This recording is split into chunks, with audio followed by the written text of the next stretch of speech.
Welcome to another guitar introduction.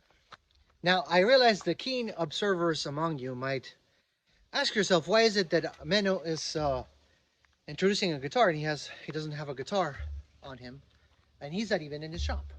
And that's because I think I want to change it up for this video. I want to more or less, I guess, show you, whoever follows me on this little YouTube venture of mine, how it is that I go by selecting the woods. What is the process, and how does that become a guitar? As well as talk about the inspiration behind this guitar, the one that I'm going to be showing you today. So I'm out here right now because this part of the farm where I'm standing, my shop is actually over there, just like 50 feet. But this part of the farm still has bananas and plantains. And even though, of course, I did not use a banana tree for this guitar, one of the main elements of this about this guitar is related to bananas. All right, so let me go ahead and show you what I'm talking about.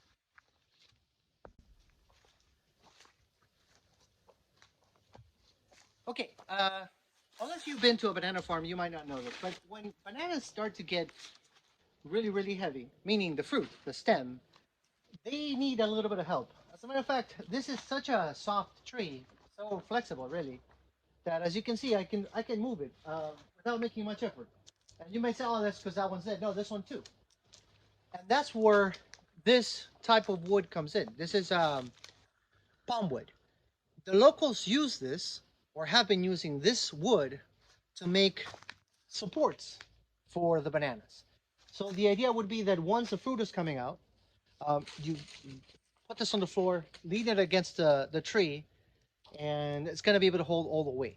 So of course that means that this has to be very tough and not give in, regardless of how hot it gets or how much sun it gets or how wet it gets.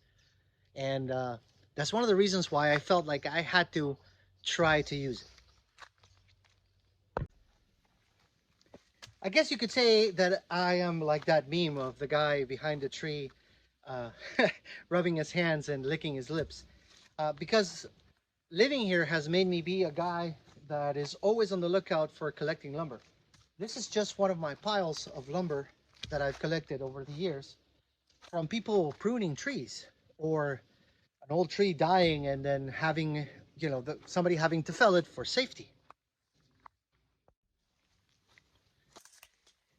Everything you see behind me is mahogany. And I want to put this on the video. I want to put this part on the video because there's been a few people who have been concerned about a predator being in the forest of Ecuador, taking down trees to make his evil guitars or something like that. I have no need to go into anybody's property and take any trees. Just from trimming trees, I can get enough lumber for my firewood or making all the guitars I'm possibly going to make for the rest of my life. And like many other YouTubers, I also love the idea of experimenting with different types of woods. And I love the idea even more of recycling. So when one of the houses here gets repaired and they have to take out a piece of wood because it's not good anymore, maybe it has some bugs, or maybe it's just ugly, which is the case of this one. This is very solid. Where some people see trash, I see a guitar neck. This is going to become a guitar neck very soon.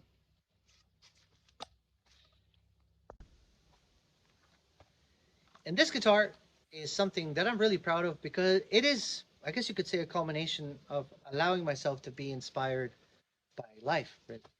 By the friends that I have, by the place where I live, and by, my wife's ideas.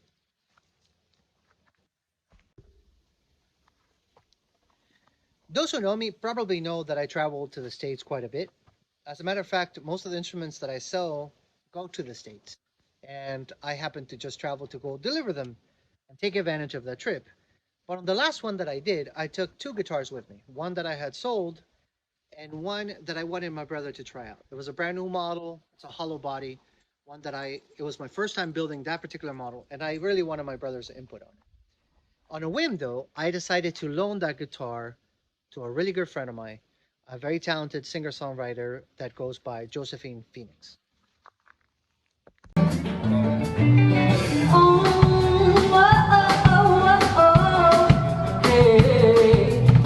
Watching Josephine perform very much inspired me building this guitar. When it comes to specs, because I think that's important, that's probably why you're here in this video, I use chonta, which is the wood I explained that is used for supporting banana trees as a fretboard.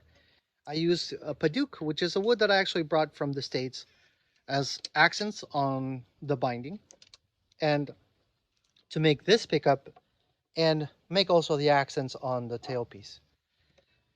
The back, of course, is the same as the top, which is laurel. I think that's how you would say it in English, but don't quote me on that one.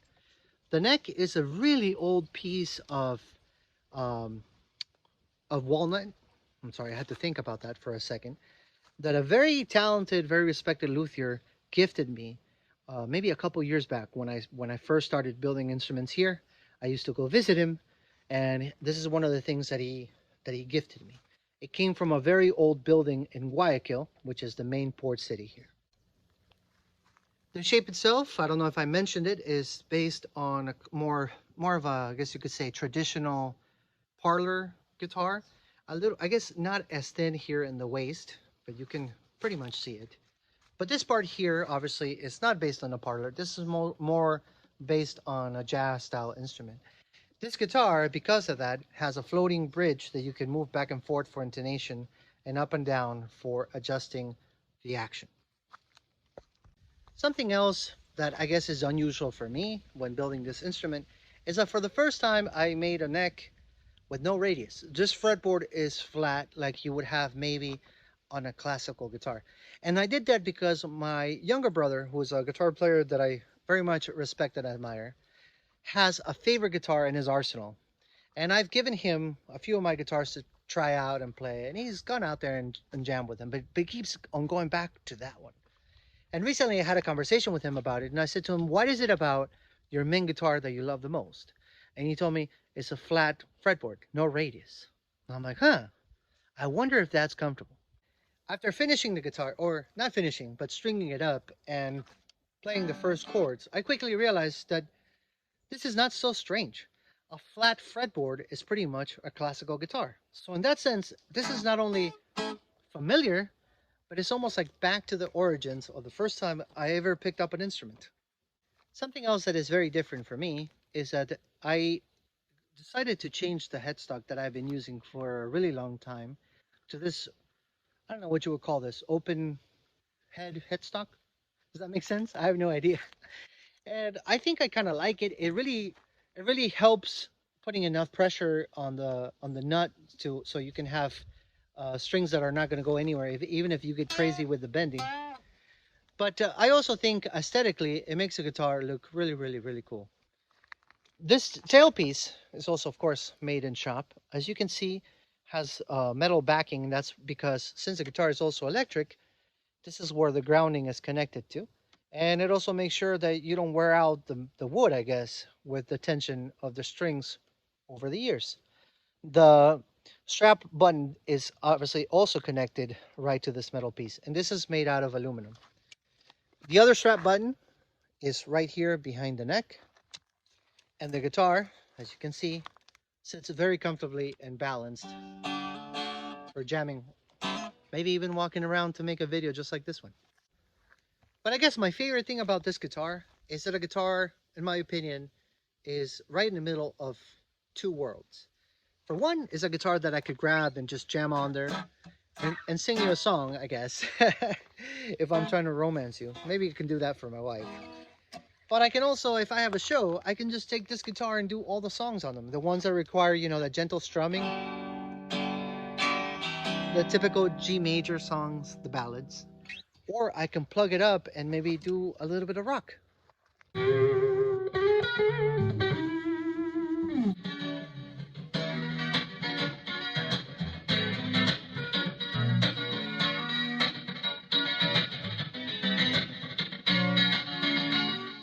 Right, if you made it all the way to the end, first of all, thank you so much for the like, right? And maybe for the sub, which would be even better. And if you like this kind of content and you want to see what other guitars come out of this head of mine, leave me a comment. Let me know and follow me on social media. All right, be good, and I'll see you guys on the next one.